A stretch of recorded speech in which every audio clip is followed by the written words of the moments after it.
computer. Boom. There we go. Now, let me go here. I'm going to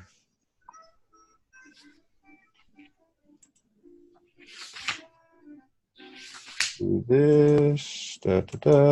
Share screen. Boom.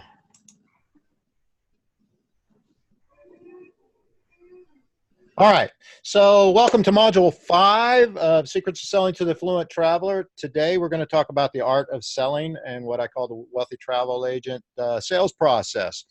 And sales processes are actually sales processes, prospecting processes. They're important because it gives you clarity on things. It gives you a framework to work with. And these are three things that top sales achievers tend to do. They have complete confidence in their knowledge and ability.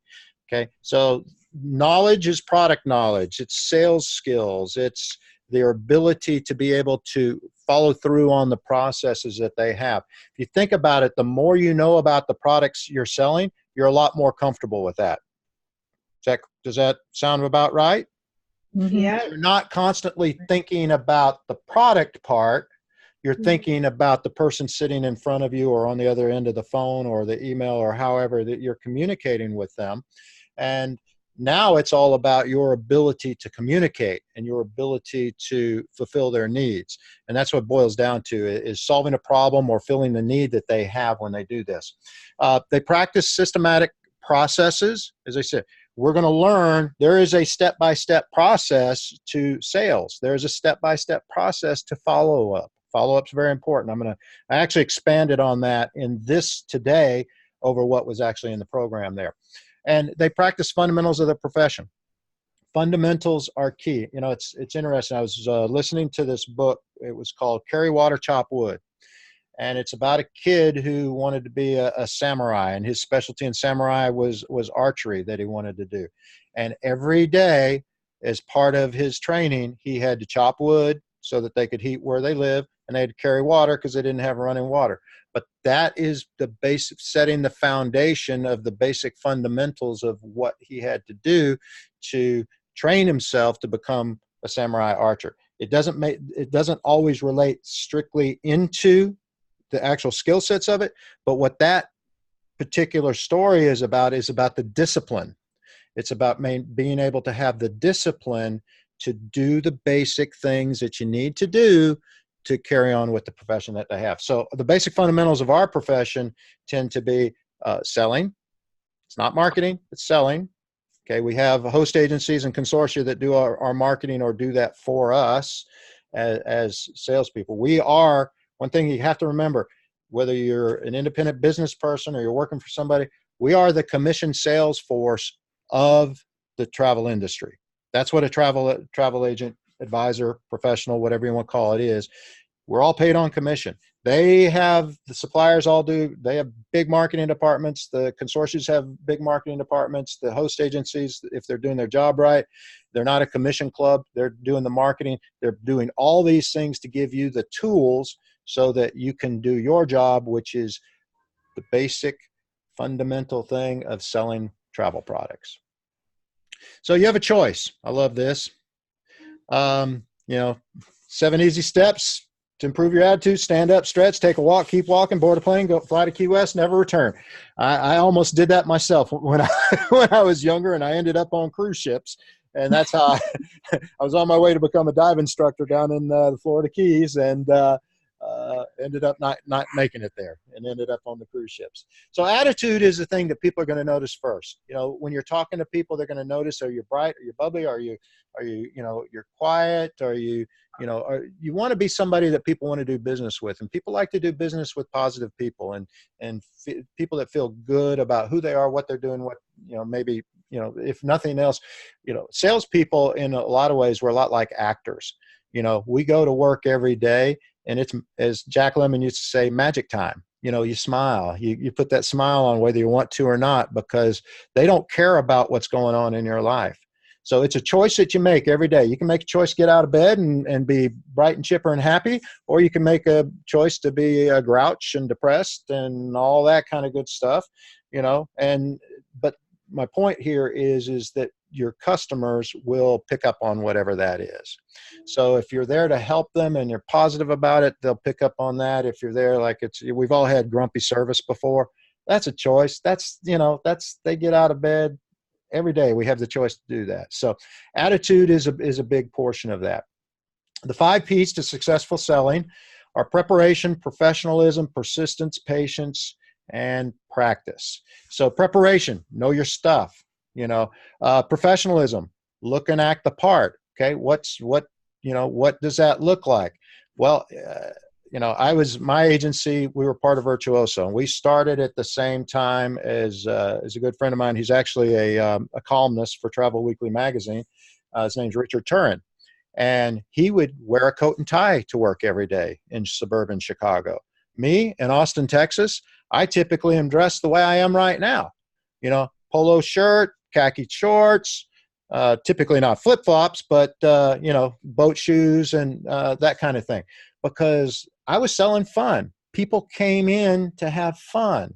And so I wanted to create that type of environment, but it was still an upscale. So if you go into a yacht brokerage where they're selling yachts for millions of dollars or chartering yachts for millions of dollars, they're not sitting there in a coat and tie, are they?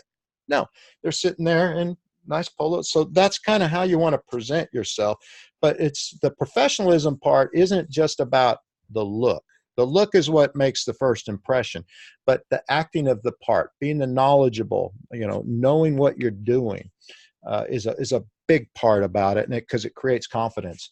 Persistence and patience are two that kind of go together. Don't give up. Life gets in the way for people. Most people will thank you for your continuous follow-up with them until they either tell you a hard no or they give you a yes, or they've just changed their mind or what have you. But until you get an answer like that, I've had this when I first started selling travel. I followed up with this one couple, and they were just looking at a Norwegian cruise for like $3,000. But I followed up with them. They were in real estate. I followed up with them for probably 4 months. Every week I just give them a quick phone call, leave them voicemail, send them an email, and towards when they finally came in and booked, they came to me because they thanked me for being the persistent one, being the one that was always constantly there. Because there's a rule in marketing. It's called recency and frequency. And most people are going to do business with the people that they've been in touch with most recently and with the most frequency, because that's what goes into your mind. And in marketing, it's that 6 to 8 touches is what makes people before they even react to what you do. That can be expensive, but if you're proactive in prospecting, then you're picking up the phone and calling or shooting them an email. That's going to pay off more in the long run. The patience part is be willing to wait. Everybody's not willing to make a decision today. And you don't want to kind of get in that, mindset that, if they feel desperation, and people can sense desperation, going to a car dealership at the end of the month, and somebody hasn't hit their quota, there's desperation there because they may lose their job. But, you need to be willing to wait, have the confidence, and what, we're going to work with this on your schedule. Yeah, you want to move them through the process. Don't get me wrong. We're going to talk more about that, but you don't want to high pressure them into buying something that they may not necessarily want. And then practice. Once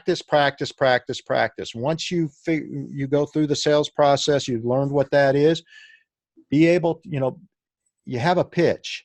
And it's essentially going to be the same. You'll adapt it to each person that you talk to or you're in your emails. You don't have to recreate the wheel every time, but practice and the things that work, you keep them. The ones that don't, you kick them out and try to replace them with other things. And practice could be, you talk to the mirror, you talk to your spouse, you go through the sales process with someone. Whether it's acting it out or talking to the mirror or what have you. For most people, I would say, do it over the phone. Most of your contact with people is either going to be over the phone or through email. And if you're doing it through email, well, you don't have to retype the same email over and over and over again. You can have that there. So, when I was selling door to door, it's, hi, I'm Dan. I'm the one talking to all the families in the neighborhood with little preschool and school-age kids. And I was just talking to Mrs. Jones down the street, and she suggested I stop by and speak with you. Do you have a few minutes? Boom. There you go. That was a canned sales talk that sounded perfectly natural. And I remember it 30 something years later. Okay. So that's kind of what you do is when you practice and everything. So you know what's going to be happening. They may not be able to follow it, but you can do it seamlessly as you go through. All right. So the top traits of top salespeople.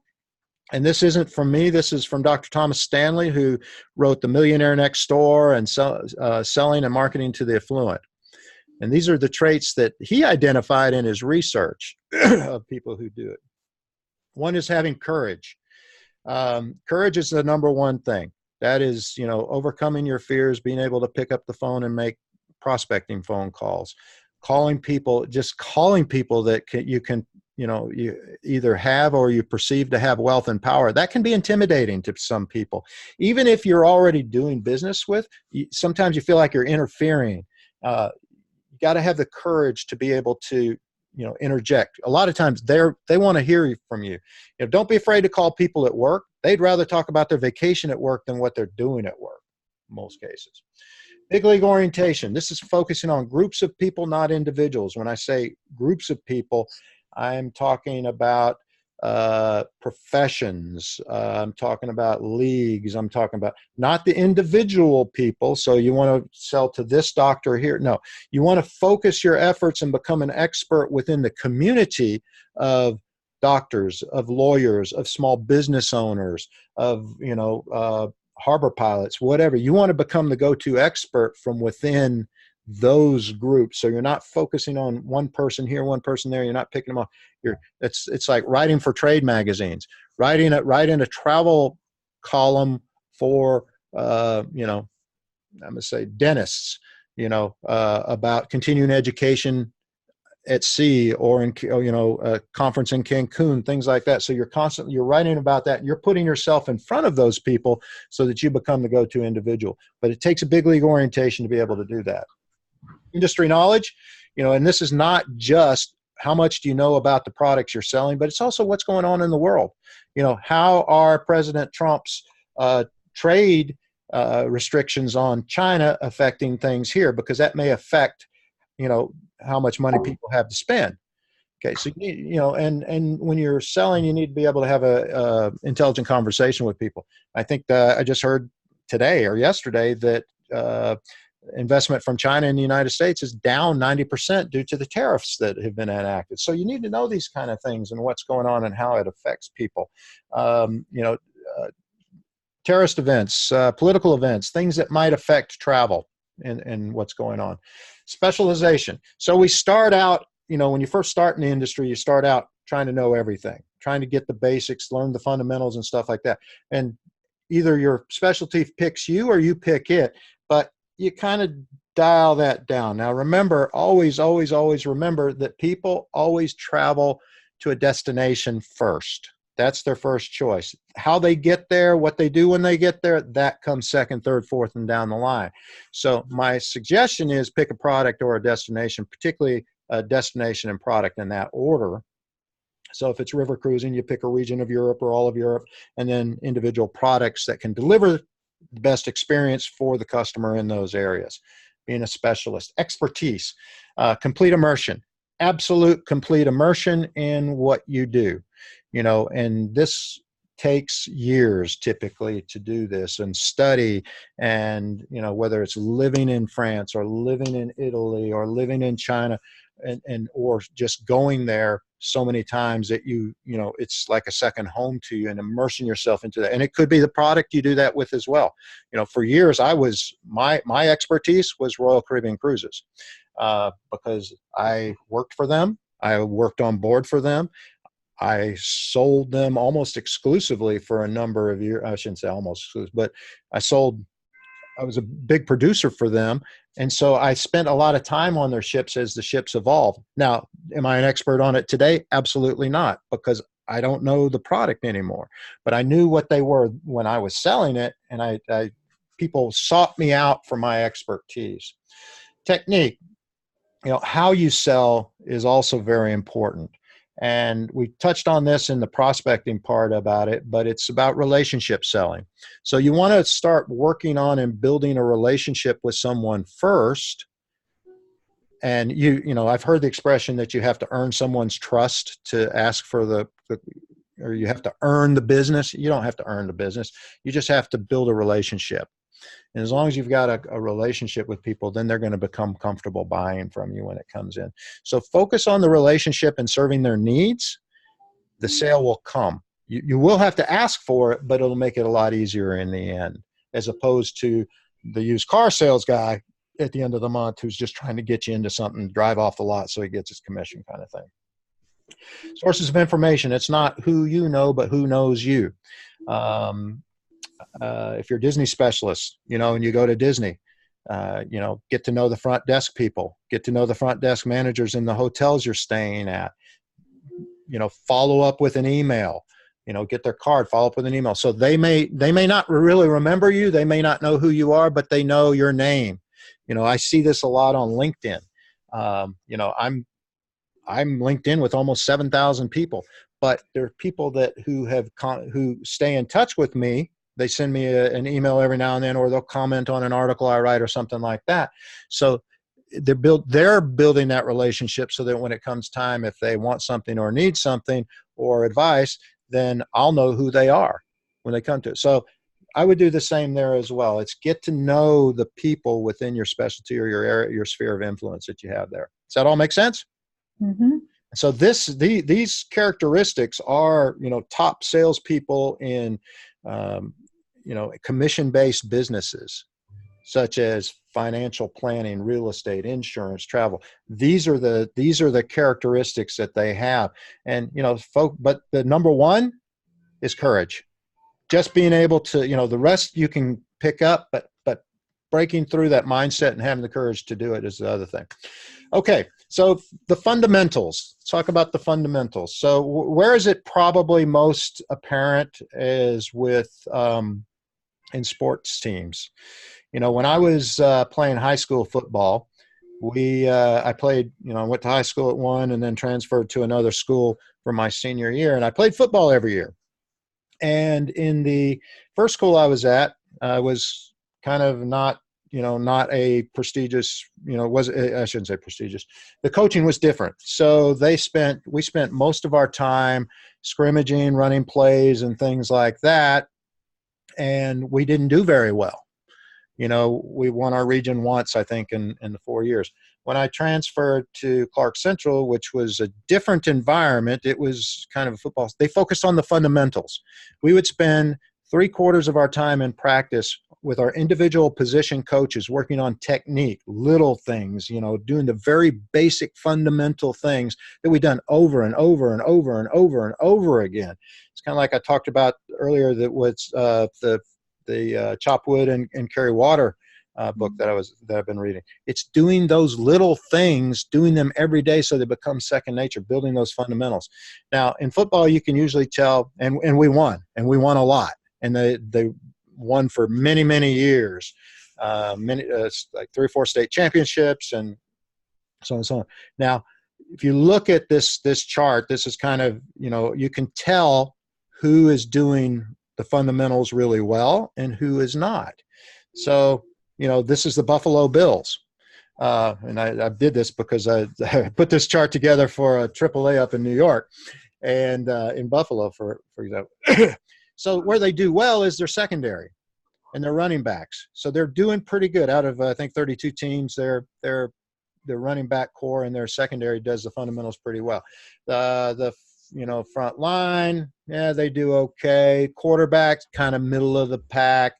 But their receivers, the people who catch the ball, aren't doing the fundamentals well because they're almost at the bottom of the league.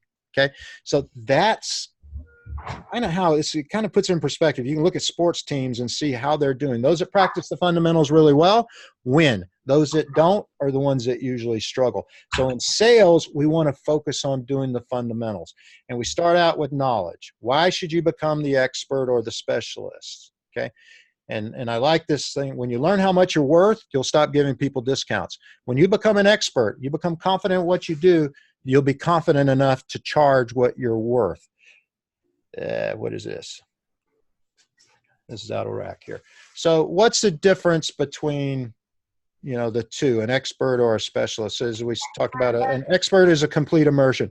A specialist is someone who chooses an area or region. They know a lot about it, but they're not immersed in it. You're not a full, you know, you're not living it the way a true expert would, or been trained in that regard.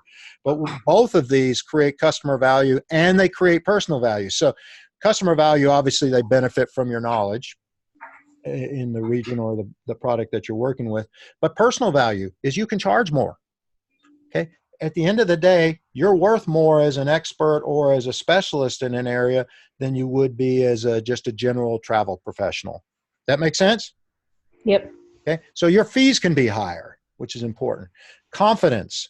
There's two main elements to the sales process. And the first one is confidence. And that comes from preparation. You know, we talked about the P's. Preparation, knowing your stuff, having expert product knowledge, and it creates a comfort zone for both you and for the client. So if you've got confidence in what you're selling, you feel pretty good about it. And your customer is going to feel the same way. At the other end of the line, they know what you know what they're talking. They know that you know that what you're talking about, and that you're an expert or a specialist in your area. They're going to be much more comfortable and much more willing to do business with you than if you were just, oh, well, you know what, I got to check with this person, I got to check with it. You're constantly checking with somebody else to give them an answer to well, they don't need you. They need to go to the people you're checking with, right? So you want to create that comfort zone with them. It gives people confidence, gives you the confidence. Now, control. This is a thing that I think, you know, when people get into this business, they're not salespeople for the most part. They get into it because they like to take care of people and travel. So typically you let the prospect drive the conversation. You let them control what's going on. Well, it's important that you're in charge. So if you let them control it, and I've been guilty of this before, you know, I've sat in to try and make a sale for $500 for 2.5 hours, you know, because I let them drive the agenda and let them, you know, do everything that you want. But when you're in charge, you need to be in control. And if you got a system to follow, which we're going to talk about, you know, it gives you those reference points. You can follow along from, you know, whether it's from the prospect, in which I kind of separate that out a little bit. But because once you have them in there, building a rapport with them, you know, asking the qualifying questions or the impact questions that you need to find out the information so that you can give them a quote. And get it. So this gives you, you know, reference points along the way.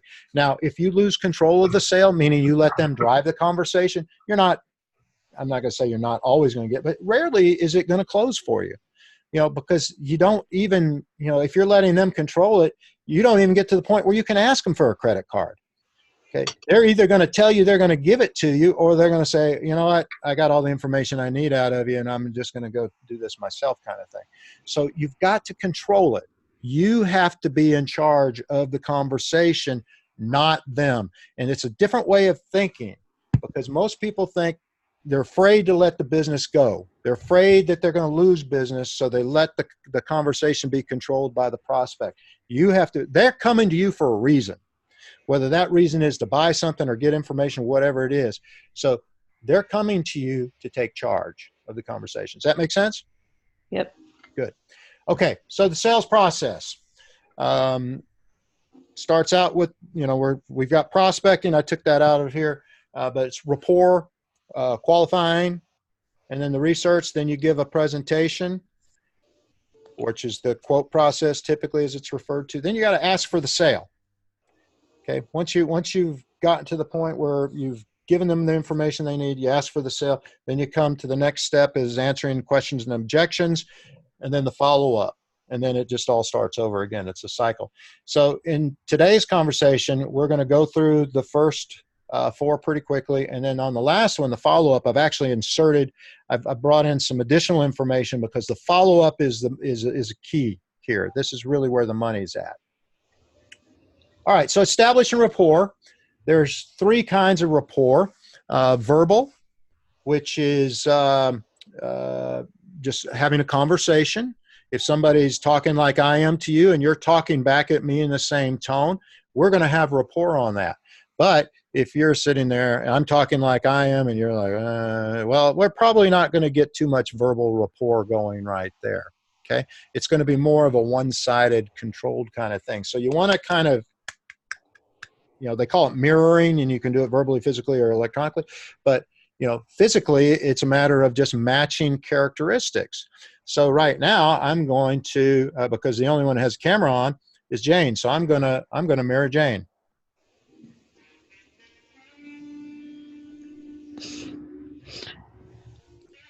What are we doing, Jane? Eating. I'm mirroring Jane eating. So now we have a rapport. Or physical is, this. I used to always, lean back in my chair, put people at ease, and then when we're ready to jump in, boom, elbows on the desk, leaning forward. Now we're ready to do business. So there's various ways you can do it, but it's important that you establish rapport, because that is where you start your control. Okay. So the verbal is if, somebody's, I used the example in the thing, and this was something that we used a lot when I was working on the ships, particularly at the front desk. Someone would come up and you're like, I'm very disappointed in my accommodations. I hate what I've got. You say, well, I'm sorry, sir. What can I do to help you? Well, you could do this, you could do that. Well, let's see what we can do. Let's see if we have anything. Let me take a look and see what we have that might be able to help you. Mm-hmm. Okay. And then they'll drop down. So what you've done is you've come to their level, you've taken control and brought it to where you want it to be. You can do that physically, you can do that verbally. Electronically is much more difficult. And I'm not a big fan of using email in the sales process. It's a way to, as a tool to stay in touch and that kind of thing, but actually making the sale through that, it takes the emotion out, it takes the rapport part out of it. But, you need to be all business until, you learn that you can be otherwise with them.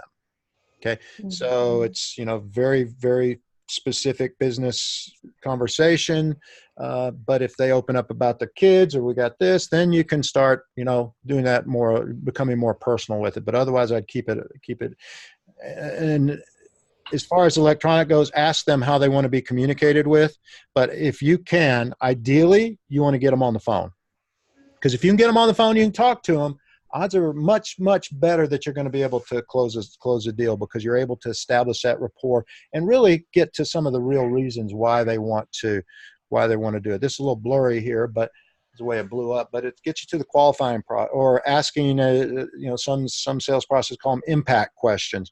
But it's the typical where, when, how, what, and who, where you want to go, when you want to go, how many people are going, what kind of accommodations you want. Okay. But the real question that you want to get down to is why, because everybody has a reason why they want to go somewhere, but very rarely do people ask that question. And so if you start asking, well, you want to go to Norway? Well, why? Well, my grandparents lived in Stockholm, or not Stockholm, Oslo. I've got my thing set, and I, always saw pictures of their home, and we would love to go by and see where they lived and get to maybe even meet someone. Okay, so what that does is you've gotten down to the real reason why they want to go. Now you can build a trip around that, but you've also established more trust with them and more rapport with them, because nobody's asking them why. They're going to be more likely to go with you even with a higher price, because you've taken the time to find out why they want to go somewhere. And that helps you build a more confident trip around them. Presentation, this is the quotes. There's a quote. You want to sell the sizzle of it. Don't just, say, hey, you know what, I can get you on this, and don't use industry jargon either. This hotel property is on Waikiki. It's got 400 feet of beachfront and 2,000 lawn chairs, so you're crammed in with everybody else, blah, blah, blah, blah, blah. No, sell the sizzle of it. If you know why they're going, okay, why do I want to go to Waikiki? Oh, I want to sit on the beach and relax and look at Diamond Head. I don't want to be around a lot of people. I want to put my toes in the water and butt in the sand kind of thing. So you sell the sizzle about it. You paint a picture of what it's going to look like to them, and you have to do it verbally. Sometimes you can do it, if you're a good writer, you can do it in email or what have you. But sell the sizzle and make it real to them. Make it something they can reach out and touch and feel, because that allows them to emotionally connect. Asking why is going to give that emotional connection as well, because there's always going to be something. Okay. So my family, I think I mentioned this before, we're planning a trip to Africa. Well, why do we want to go to Africa? I don't know. Why do we want to go to Africa? Well, we want to see the Lion King. We want to see Simba. That's the kind of, you find out whatever the reason. For me, I want to climb Kilimanjaro because I'm there. Okay. That's my wife has different why than I have. But I mean, I love to see the elephants. I love to see the giraffes. I love to see all that, and I love to go there. But, I have a different why at the end than we have during the other thing. But it allows you to connect to it, to what people's passions are. How many choices do you give them? I typically give 3. I've kind of narrowed more down to 2, the top 2, but Why? 3. Why? Oh, I was going to get to that. Yeah, because I didn't want, when I gave more in the beginning, I was giving 5, and then we got stuck in this analysis paralysis of, well, maybe this and maybe that, and now we went off to a whole nother region. So I just kind of use their preferences and tell them, based on, this is my top recommendation, 1 or 2, not pick. Okay. Anybody else? I think, on your presentation here, it says 1 to 2 choices. So I'm going to go with 1 to 2 choices. That's good. But that's only part of the answer. Buffy, how about you? Well, most of my clients like options. I'll give them 1 to begin with, but then they're always asking for options. So 2 max. Yep. I don't like to give too many because it's out of control. Yeah, it gets out of control. You start going down on wild goose chases. 5, I was like cringing there. I was like, whoa, they don't make a decision when it comes to that. Got something flying around here. I typically give 1. Think about this. They sought you out because they want you to tell them what to do. Okay. So if you've asked the right questions and you've found out why, and you position it, well, based on everything I've learned from you and what you've shared with me, my experience, my recommendation as your travel professional is this. Okay. And put that out in front of them. And then if they ask for, well, what about, this other option? Well, have that in your back pocket. Have that ready so that you can pull it out.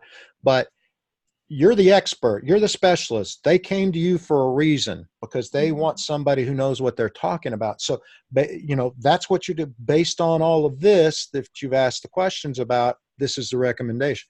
Now, if they say, well, what about such and such hotel? So my friend stayed there when they were there last year. Okay.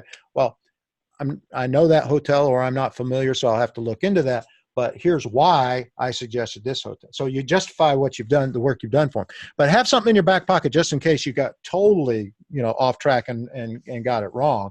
But the fewer choices they give you, or that you can give them, the more likely they are to buy. And again, you're in control. This gets back to the control part. They're coming to you because you are the expert. They need someone like you. They need your expertise, and that's why you give them 1 to 2 choices. It happened to me. I had that proof with FIT in St. Kitts. She didn't know, and we went in the qualifying stage, kind of went back and forth a little bit, and then I settled on St. Kitts based on her time of year and hurricane, blah, blah, blah. And I took your approach, and then I decided to make this the detailed proposal, almost as if I gave so much into it where she couldn't even think of going anywhere else. Like I kind of sold her on that, and she went with it. Yeah. So you demonstrated that you listened. You gave her what best fit what she was asking for, what she wanted to do, and the why behind it. And, did you have an option just in case? St. Lucia would have been a backup, yes. Yeah. So what you do there is, you don't put as much effort into the secondary option, or maybe you do, but you just don't tell them that. You just, say, well, there is another option we could look at, but based on what, you shared with me, this is your best option.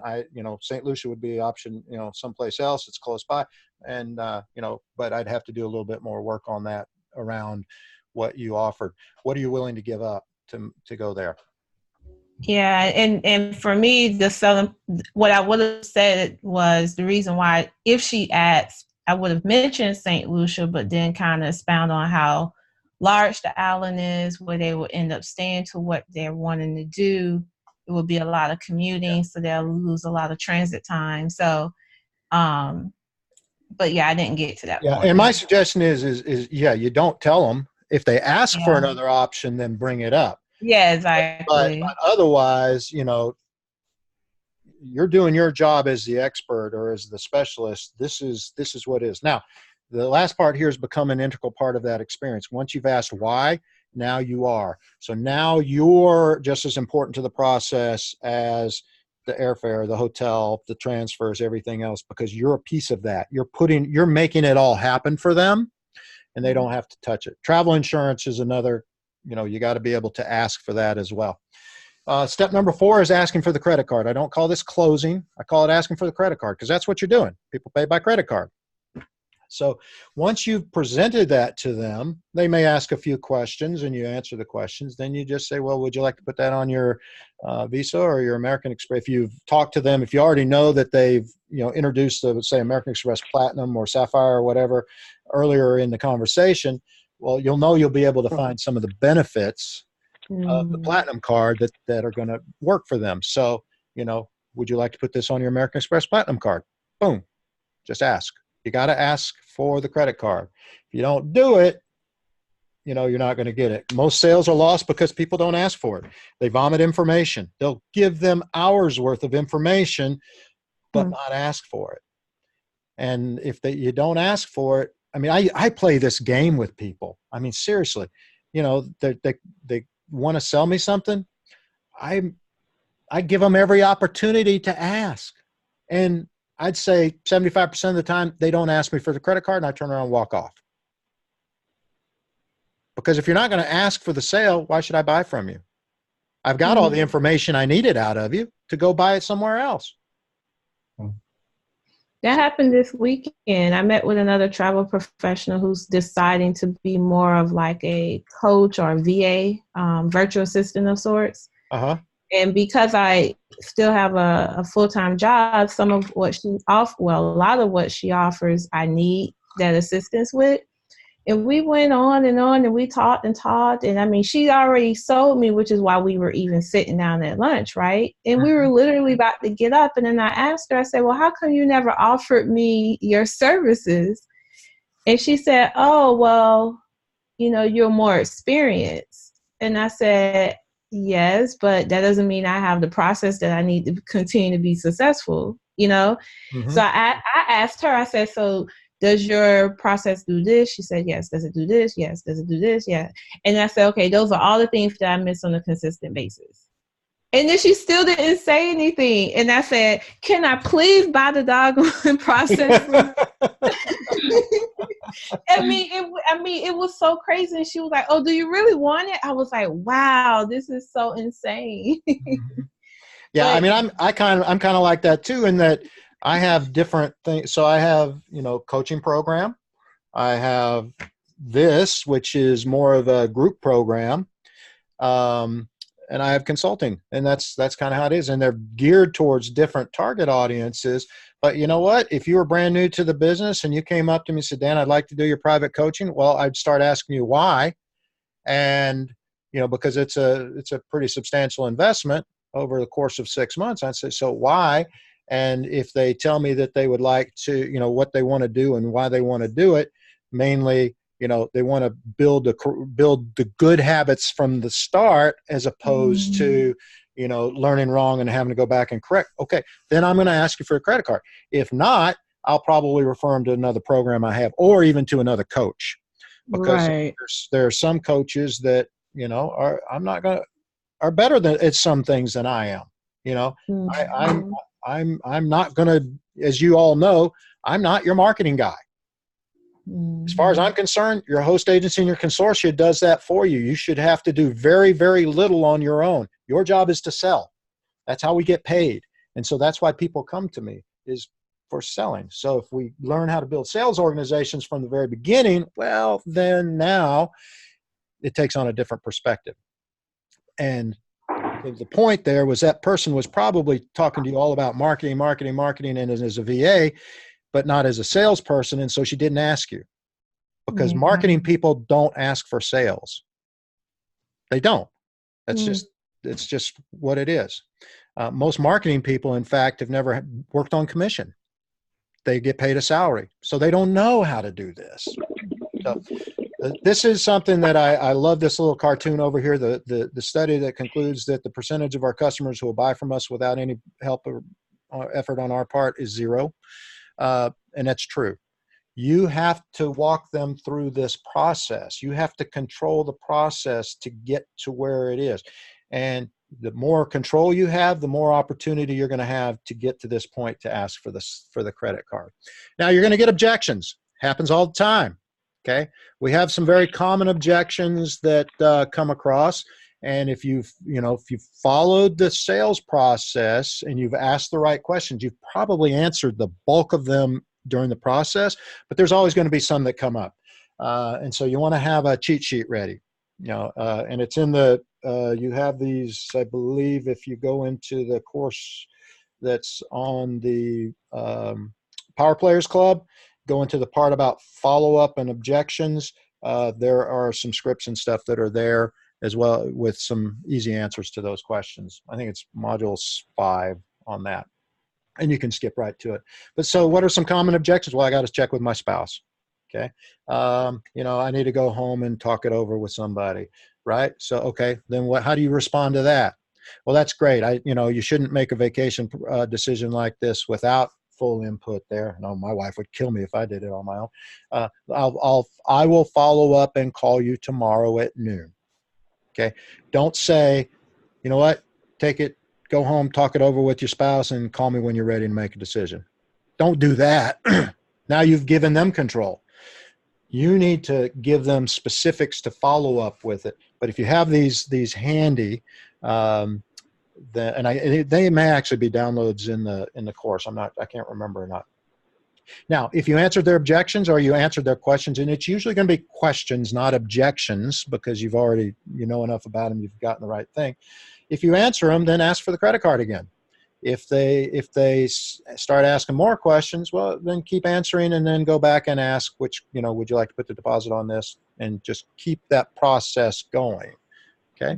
Now, sometimes in that initial conversation, you're not going to get it, or, they don't buy from you. So this cartoon is actually, these are great cartoons I found. There's a predicament here. Our best customers are in outrage because they hadn't heard from you. Yeah. I've had to ignore them so I could focus on new stuff. And for what we do, that's really the juggle, right? Yeah, because people don't typically buy right away. You're going to have to follow up with them, but you're also constantly having to come up with new prospects to come in. So, why is this the most important part of the process, the follow-up? Well, people rarely buy on the first or second, contacts. It's usually 5, 6, 7, 8 more as you grow down through there. And following up, whether, I would suggest you call and leave them a voicemail or whatever, but also, however they want to be communicated with is how you want to do it. But don't be afraid to pick up the phone and call and just leave a voicemail. But always tell them who you are, because everybody's got caller ID. But the more contact, again, recency and frequency, the more often you're in contact with them, and the most recent one is who they're going to usually do business with, because they're going to feel like you want the business more too. It also gives you opportunity to ask for referrals. If they've been happy with how you've been working with them, then, hey, who do you know who would benefit from my service? Boom. That takes you to that second and third level down the line. And you can, because again, if these are people you want to do business with, and maybe they're not making a decision right now, but they may have friends or family that may be in a position to do so. So always ask for the referrals. Don't be afraid, even if they don't buy from you. So here's some stuff I added in here. So grow your business with follow-up, because the fortune really and truly is in the follow-up. Why is it so important? Here's why. 48% give up after the first contact. 25% give up after the second contact, 12% after the third, 5% after the fourth, but 80% of the sales are made after 5 or more contacts. Okay. So they walk away from you, you give them a quote, you give them the package they're looking for. Sometimes people just want price, give them the price. So then you start your follow-up. Boom, boom, boom, boom, boom, boom, boom. Okay.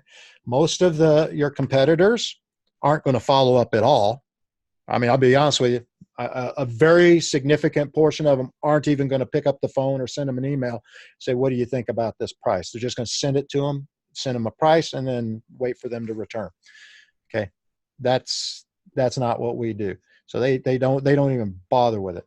You've got to continually follow up with people to be able to get that business. That's why it's so important, is that because most of the sales come after. Why? Because you're building the relationship. You know, you're building on the relationship with new people that you don't really know. Okay. And it also gives you opportunity to ask for others. So here's kind of the system you should follow when it comes to follow up. Be personal. You know, hey, you know, this is Jane. I'm calling, checking with you. I told you I would call you today at noon to follow up with you on the quote that you gave you need to discuss with your spouse. Okay, great. Entice them. You know, hey, it's a great package. Can't wait to get you in there. Feel the sun in in your hair and your toes in the sand and all that kind of stuff. And the call to action is the package that I was able to secure for you. I can't hold it more than another day, or it expires today. I can't. We're going to lose it. And I don't want you to miss out on this great opportunity. Call me at such and such. You can put the same thing in email and send it at the same time, and then get back to the follow-up. Well, then you go through the follow-up process, and then, you know, let's say you gave them 24 hours, they didn't get back to you, get back to them 12 hours. Okay, we're going to lose this today. Boom. But then you keep following up. Well, sorry, we lost it. I don't think we can get the same price, but I can try to get you a similar package. Boom, boom. And you just follow this until you get a hard no. Or they buy. Or they tell you, you know what, we just can't do it right now, but call us back in the spring. Okay, you'll get that a lot too. So following up with people who don't buy from you. Did all that make sense? Yes. I threw that in extra because that's so important that we do this. Following up with people who don't buy from you. It gives you the opportunity to find out why. You know, 9 times out of 10 it's going to be price, because if they found you on the internet, they're probably going to be shopping price. You should always expect them to be comparing your price to others. So you want to be competitive. Those that are strictly buying on price, you know, let them go. Because they're going to buy from the discount operators in Florida or wherever they are now, and they don't want the service. Sometimes they'll buy from them and then come back to you and say, oh, I wish we bought from you. What can you do for? Well, sorry, because they may reconsider the purchase that they had, because they're not getting the service. They're not getting, you know, the personalized attention that you've been able to give them. If they, you know, just because somebody bought, you know, let's say, you know, does Target shy away from people who came into their store but ended up buying at Walmart? No, they continue to try to build that relationship. So you're working on building the relationship and solidifying the relationship with the customer, because that, you know, that they know that you're there for them. Because odds are pretty good the people they bought from aren't following up with them the way you are. So you're building that relationship, particularly if you know that they're going to be good, if they're you know, frequent travelers and would be good prospects from you. If they're not, let them go. But if they're people you want to do business with, you want to keep doing this. And you ask them for the referrals, because just because they didn't buy from you doesn't mean they didn't like you, or they didn't like what you offered or the service that you could provide, because they may have friends or family that are more interested in that than price, which they may be their thing. That all makes sense? Yep. This is the hardest thing for people to do, because you want to find out why people don't buy from you. And if you call them or you email them, it's just like any survey. Maybe only 5% are going to actually follow up with you or return, you know, tell you why. But that 5% is like gold. It's like gold. You need to know these things. High value sales activities. So this is something a study I did for AAA, and this is kind of how we determined, based on what they had some. $7,500 a month is the base commission that has to be earned before they start receiving more. So how should they be spending their time? And at the end of the day, it basically boils down to you should be spending 65% of your 40-hour work week focused on high-value sales activity. That means prospecting, leads, giving out the quotes, the sales process, the follow-up, okay, servicing of new. The existing, you should do for existing clients, you should have gotten as much as you possibly can in the first part of their transaction, because every time you go back and touch it, it costs you money. Getting the dining right, getting the seating right, getting everything as close as you can. There's going to be, obviously there's stuff you have to do, but when the tickets come in and you have to process the tickets, that's all stuff that's not adding value. That's not adding to your, to your pocketbook. Whereas the other activities are going to lead to commission there. So basically you can just, make sure you spend 65% of your working hours on the sales process, prospecting, leads, giving out quotes, sales, and then knowing what your numbers are in all of this. I don't think I have this in there. Is, if for every 10 leads you get, you're giving 6 quotes and you're making 3 sales. Well, you can use those numbers to budget out how much money you can make and how many leads you need to have to be able to make a certain amount of money. And that's kind of how we followed up and did all of this. Does that make sense? Mm-hmm. Awesome. Yeah. Okay. Final thought. You all know Henry Ford's my man. Whether you think you can or you can't, you're going to be right. So, we all get one round. We all go around in this life one time. So the only difference between you, me, Ray Kroc, I got 2 buddies of mine that start, for those of you in the South, you probably have heard of Zaxby's. I went to high school with the guys that started that. Wow. And what's the difference? If you saw them in high school, you'd say these are the 2 most unlikely to succeed, but they took a restaurant concept that they stole from a Guthrie's, which is another chicken place just like them, and grew it though into a franchise operation. Now they're both worth about $500 million a piece. But why? What made them different than the people who owned Guthrie's? Mindset.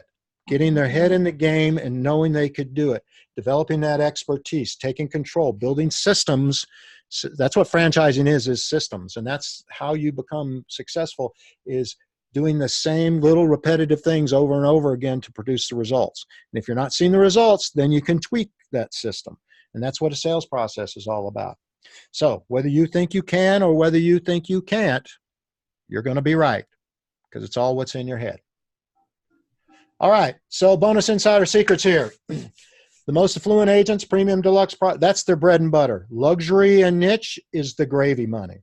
So you're going to, at least as you're building your business, and remember we started out, small. You want to commit to making a certain percentage of your business in the affluent market and growing that over time. In the meantime, you still got to sell the stuff that pays the bills. Okay. So that's how you grow your business up through that.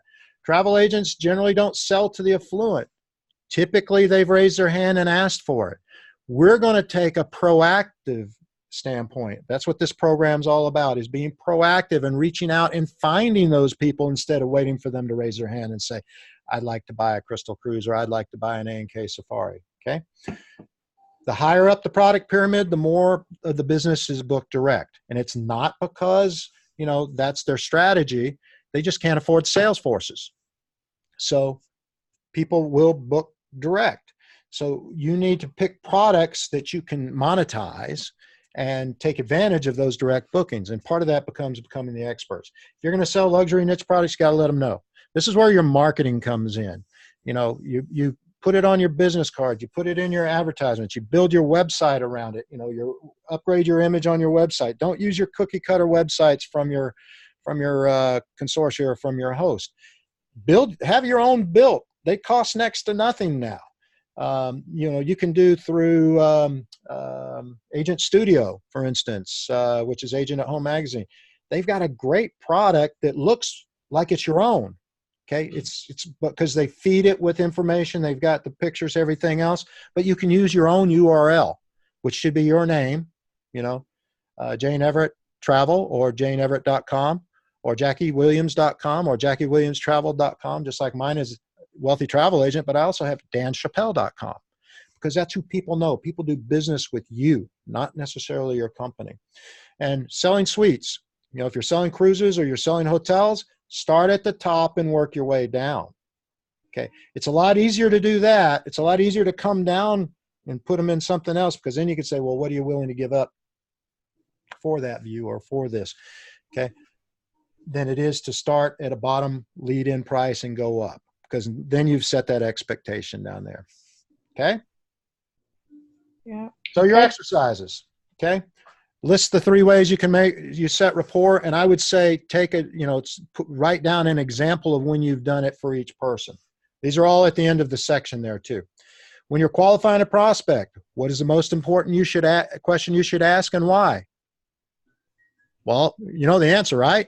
Yeah. Why? But why? Why do you ask why? How many choices should you give them? And what you should do with your backup, okay? Most sales are lost for one simple reason. What is it? Don't ask for it. Don't ask for the sale. Didn't ask for the sale. Didn't ask for the credit card. It's easier just to say, what credit card would you like to put that on, than saying, I'd like to close the sale now. Most objections are usually answered in what part of the sales process? Qualifying. Qualifying. Yep. How many of you sell insurance? Do you offer? I do. I do. You offer insurance on every single package you sell? Yes. Okay. Where does that come in the conversation?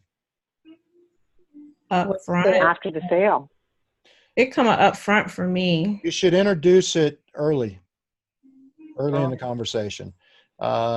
Whether it's in the qualifying process or when you're making the presentation, I would offer it early, but offer it in a way that's not, so nobody books a trip to cancel it. They have no intention to cancel it typically. But if you lead with the medical coverage, right, out of country, that's going to get their attention, because they know what out of network costs are. And so that will get their attention and allow you to sell more insurance, and you can get a much bigger thing. I know this won't apply to you, Buffy, but if you guys are in it, I don't sell travel, but I have a license. I'm a licensed insurance broker, so I offer travel insurance, and you guys are welcome to if you want to.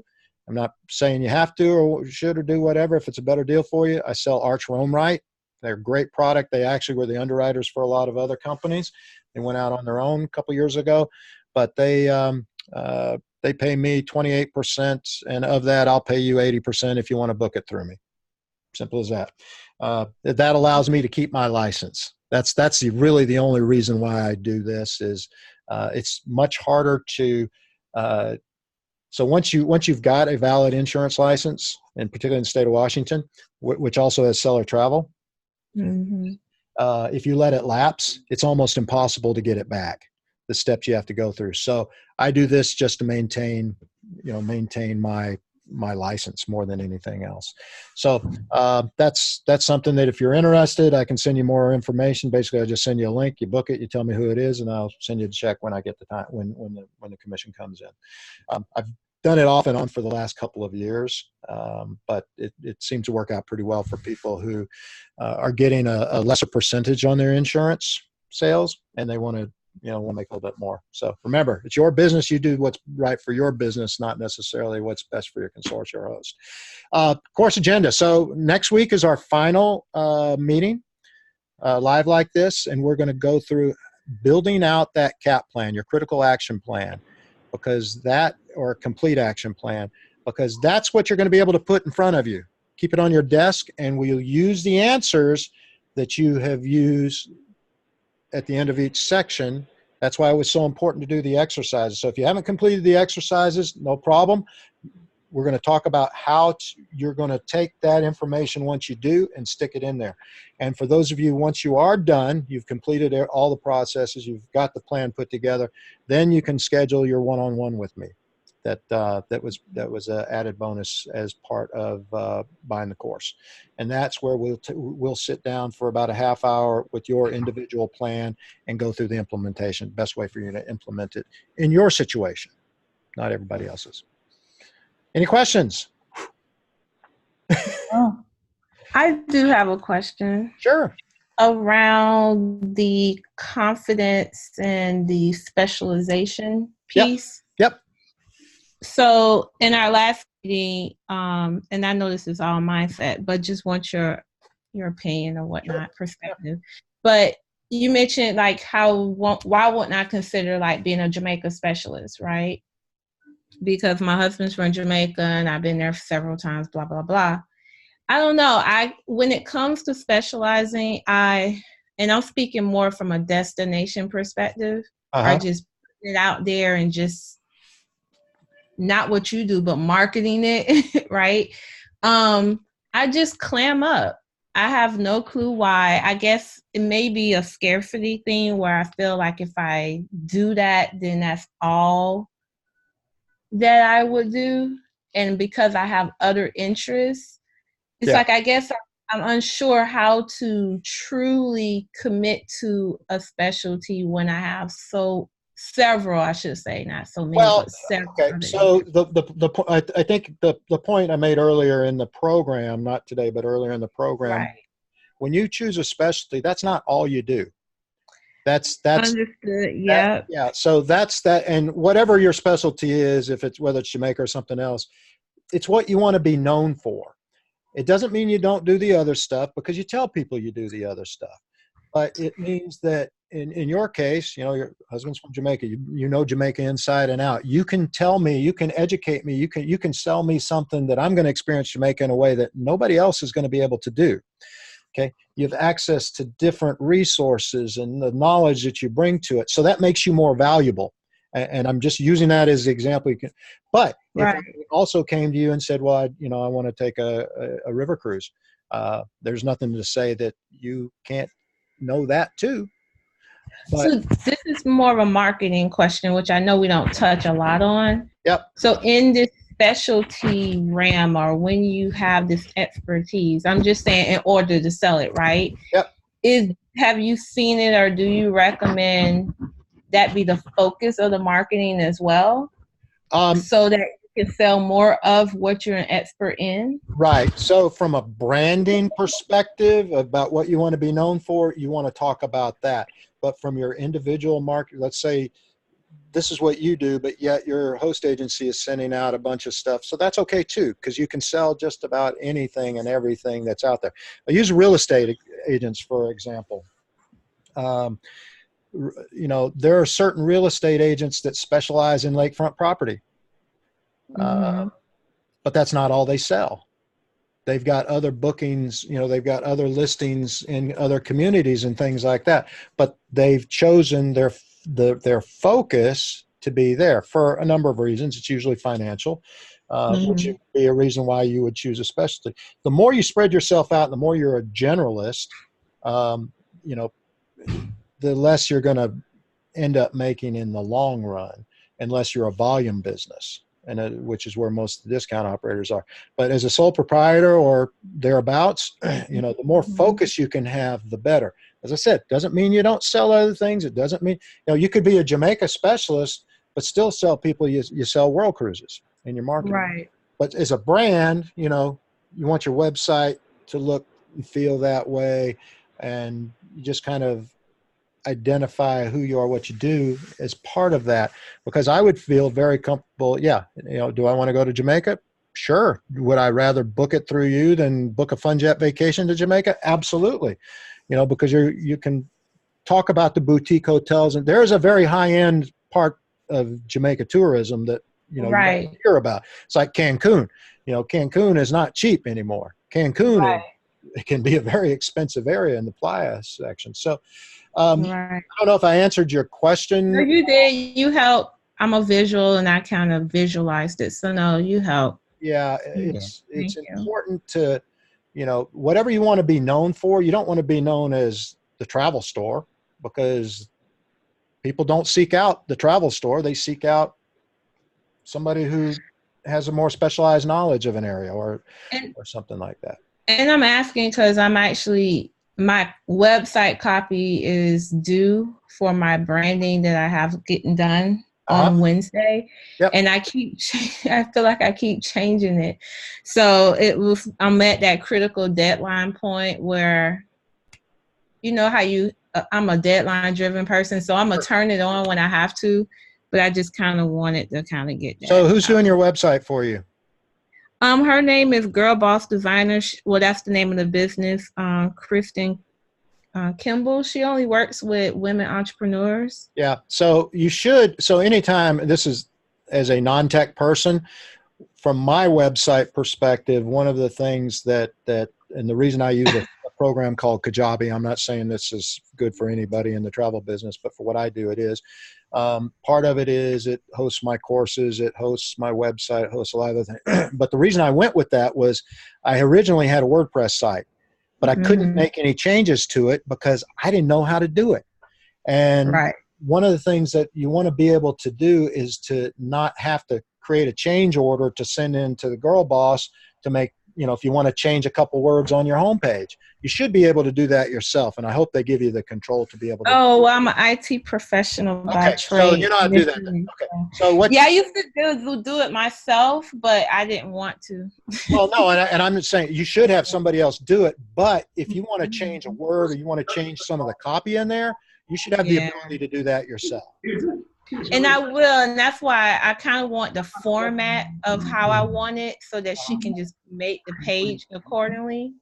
So I don't have to redesign it. Yep. But I can update it. So, but I guess I'm trying not to get too bogged down into the details. Yeah, and that's important, don't make it perfect, make it good enough. And so, maybe you have a separate page that highlights you as a Jamaican specialist. Yeah.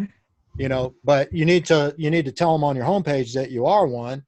But if they want more details, Jamaica special, whatever that specialty is, and it could be Jamaica destination weddings. Boom.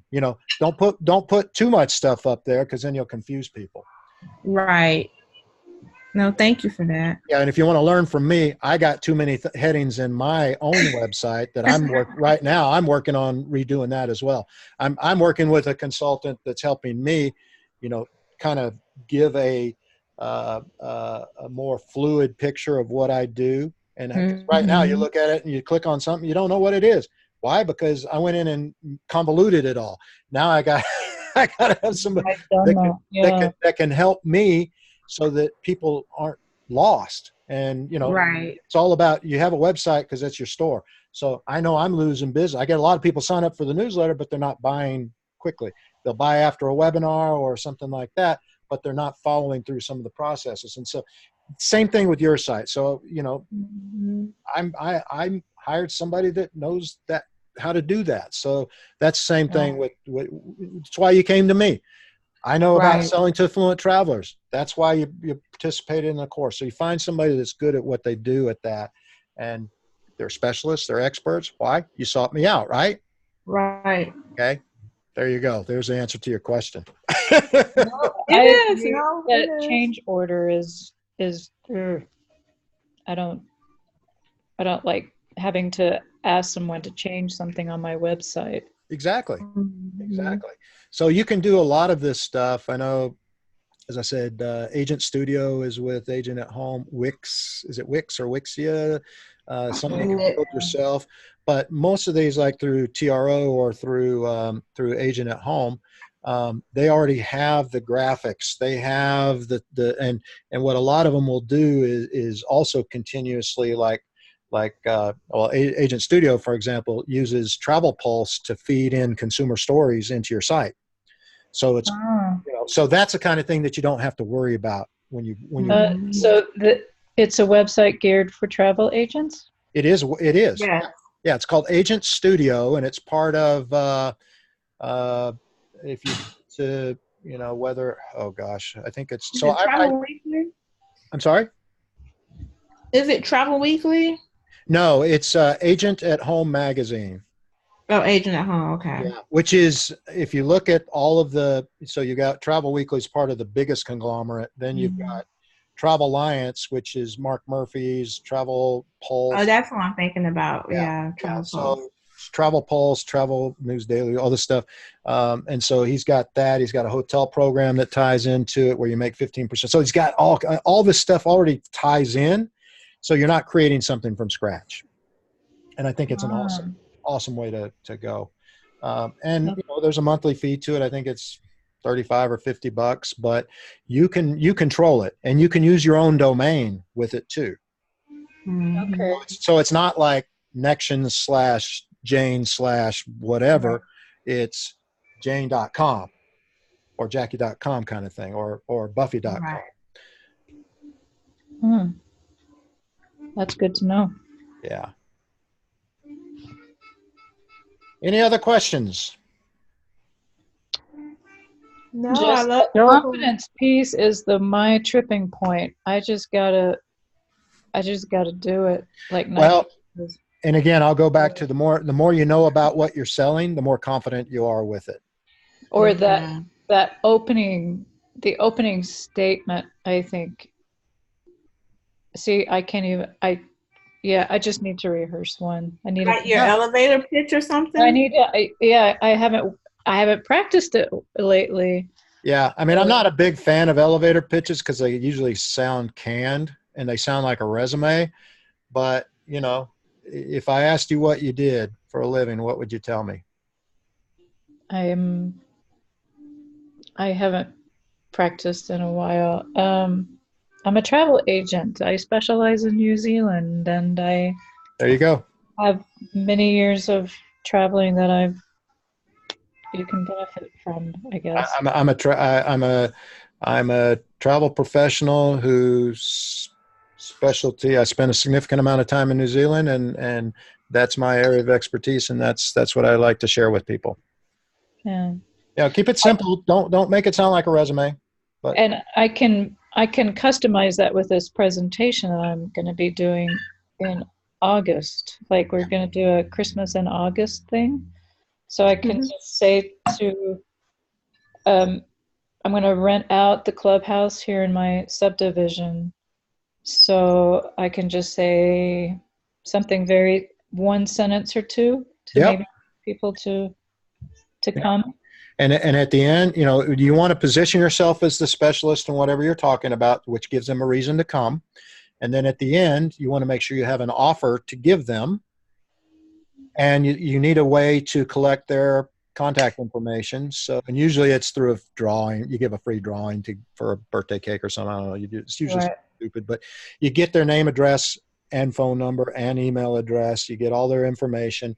And you know what? If you do a drawing and somebody only put their name and didn't put their contact, sorry, that one's not it. Let me get one that works. That kind of thing. You don't want to reward somebody, but that's how you get that information. And then you, again, get to the follow-up. You got to follow up because they don't know who you are.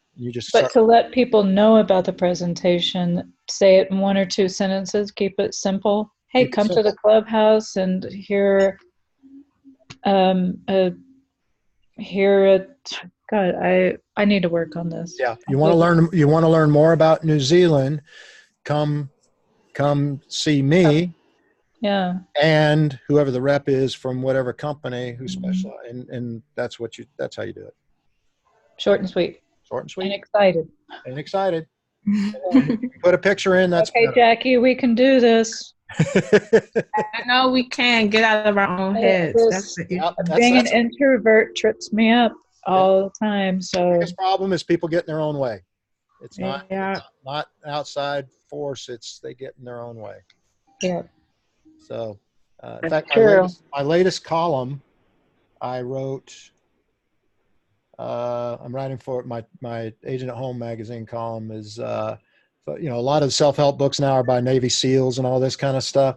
And basically what it boils down to is whether I don't care if you're a travel agent, whether you're a Navy SEAL or whatever you are, it's all in your head. You have to get your head in the game, focused on the game, and then you do it. And one of them says that his name's David Goggins, who's actually phenomenal. He went through the Navy SEAL training 3 times because he was injured and stuff. Said that he estimates we only tap into about 40% of our physical and mental capabilities, but we have mindset we'll push past. But here's a quote that I found that I think is very profound: is everyone wants to be great until it's time to do what greatness requires. There we go. And here we go, Jackie. And what it requires is the fundamentals. It's being trained and practiced to do the fundamentals and do them, master them and do them well, you can do it. You can do it. That's what this whole program is all about that I've done here. I have people tell me, well, it's not deep enough. Well, you know what? You don't need to go deep until you've mastered the basics, because the basic fundamentals are going to get you 90% of where you want to be. You don't do trick plays in football till you've mastered the fundamentals of blocking, running, and tackling. Okay, because trick plays rarely work. So you do the carrying the water and chopping the wood. You do those every day, and you do those right, and you master those. That's when it all comes together. Well, I will share with everyone else here real quick that I've literally lost hundreds and thousands of dollars in revenue because I didn't follow up. And I'm not beating myself up as much as I should say, because I started a full-time job, and what really seemed to be the issue for me, and still is, because that's the part of what I'm working on now, is automation. Automating follow-up sequences that's very simple, but doesn't take a lot, so that I don't miss it, because I'm so busy, doing everything else. Which is why, like, when I miss some of our courses that we've had here, because I'm at my day job, right? Right. So automation for me is what's going to help me out with not taking me out of it, but having to manually send an email or a phone call when I'm just having so many other things to do, I just forget. Yeah. And then once I forget after so long, I just stop. So you just hit on a point. You don't want to take yourself out of it. You want to use, it's a tool. Automation is a tool to use. Right. You have to stay in there. You have to stay personal with them. But there are certain things you can automate. Right. Or some people use Asana boards or Trello boards or whatever to do whatever. For me, I just put reminders in my calendar. That's just me. I've learned to snooze those things so bad. I'm like, yeah, I wish a calendar and alarm would work for me, or email reminder. I'm such an email gel, and I get so caught up. Like, I'm a snoozer. Yeah. Well, I done snoozed it and cut it off, and then it's really gone. So yeah, I have to do this. So everybody has their own way of doing it, and so you just find what works for you, and do it. Just do it. Don't always keep looking for the best and greatest all these tools, because there's a lot of noise out there that can confuse you. Oh, there's so much noise. Just pick something and use it. Okay. Don't always look for something better. I think I heard this about software is typically like Microsoft Office. We only use about 5% of its capability. Why? Because that's all we need. So don't try and find something that's going to do things with lots of bells and whistles that's not going to, help you. Just focus on, again, the basic fundamental stuff. Right. Once you've mastered that and gotten into that habit, then you can build off of that. Okay. Any last questions or thoughts? No, I really appreciate this so much. Good. Great. Oh, so one thing I would love, I want to drop this in your mind, is if recommendations, testimonials about your experience in the course that I can use on the website. I'm always looking for fresh perspectives, how it's helped you. That kind. If you don't like it, then don't say anything. But if it's been a positive experience, tell me what's been good about it. And privately, tell me where you think it could be improved as well, because I want to do that. I want to put out the best possible product out there, and keep in mind there's a lot of people from different backgrounds that are coming into it. So if it's something specific to you, that can be addressed offhand. But if it's something that would benefit everyone in general that can contribute to the program, that would be great. So we've got the one last session is next week, and. Any last questions, comments? No. Oh. Not right now. Okay, great. So testimonials, you can just send them to me directly. If you will allow me to use your name and likeness on the website, include a picture, your headshot or whatever.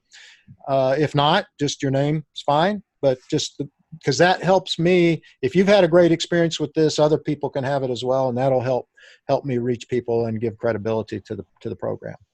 Okay, Right. I will do that as soon as Okay. I finish these exercises. No, 'Cause- you need to. I don't want you to do it till you're done. okay, that Excel spreadsheet to put everybody into that category for the the Excel spreadsheet Yep. for module 4 or 5.